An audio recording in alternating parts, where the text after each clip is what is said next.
तो हमने एबीजी वाली पिछली वीडियो में पढ़ा था ये टेबल बनाना, इनकी नॉर्मल वैल्यूज याद करने की ट्रिक्स सीखी थी और देखा था कि कार्बन डाइऑक्साइड है जो एसिडिक नेचर का होता है, इसमें अगर एब्नॉर्मलिटी है तो यानी रेस्पिरेटरी, और इसमें है तो अगर मेटाबॉलिक कार्बोनेट में ये एज अ बफर एक्ट करता है। ठीक है, अब इसके रीजंस बताने वाली हूँ कि इसमें है तो रेस्पिरेटरी क्यों, इसमें है तो मेटाबॉलिक क्यों। देखो ये सभी को पता है कि कार्बन डाइऑक्साइड का रिलेशन कहाँ से होता है, हमारे लंग्स के साथ होता है, क्योंकि लंग्स ही इसको इंस्पायर, हवा के साथ इंस्पायर और एक्सपीरेशन करने का काम करते हैं। ठीक है, और जो बाइकार्बोनेट है वो कैसे बनता है बॉडी के अंदर, जब ये ऑक्सीजन और कार्बन डाइऑक्साइड सेल्स के पास गई तो सेल्स में पानी तो होता ही है, वहाँ पे सेल्स ने ऑक्सीजन है जो ऑक्सीजन का इनटेक कर लिया, ऑक्सीजन ले लिया अपने काम में यूज़ करने के लिए। ठीक है, और कार्बन डाइऑक्साइड है वो निकाल दी, कार्बन डाइऑक्साइड निकाल दी तो इसका तभी के तभी रिएक्शन होगा और क्या बन जाएगा यहाँ पे H2CO3। ठीक है, कार्बोनिक एसिड ये है वो ये बहुत ही अनस्टेबल होती है कार्बोनिक एसिड, तो ये तभी के तभी तुरंत क्या करेगी, एक हाइड्रोजन आयन, ये रिवर्सिबल प्रोसेसेस होती हैं। ठीक, हाइड्रोजन आयन रिलीज कर देगी और बाइकार्बोनेट बन जाएगा। बाइकार्बोनेट क्या होता है, ये कार्बन डाइऑक्साइड को ट्रांसपोर्ट करने में हेल्प करता है।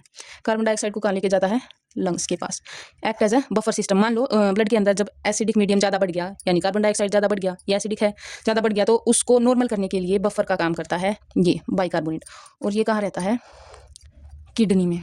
किडनी इसको रीअब्जॉर्ब करवा देती है दोबारा, जब देखती है कि ब्लड के अंदर एसिडिटी ज़्यादा हो गई है तो ये जाके बफर का काम करेगा। अगर ज़्यादा ही बाइकार्बोनेट हो जाता है तो किडनी उसको एक्सक्रीट आउट कर देती है, लेकिन नॉर्मली ये स्टोर्ड रहता है नॉर्मल वैल्यूज में। ठीक है, ये समझ में आ गया होगा आपको।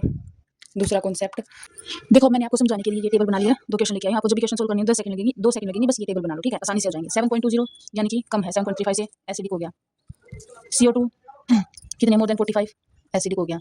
CO2 बड़ी हुई है, इसी से पता चल गया कि हमें रेस्पिरेटरी प्रॉब्लम है।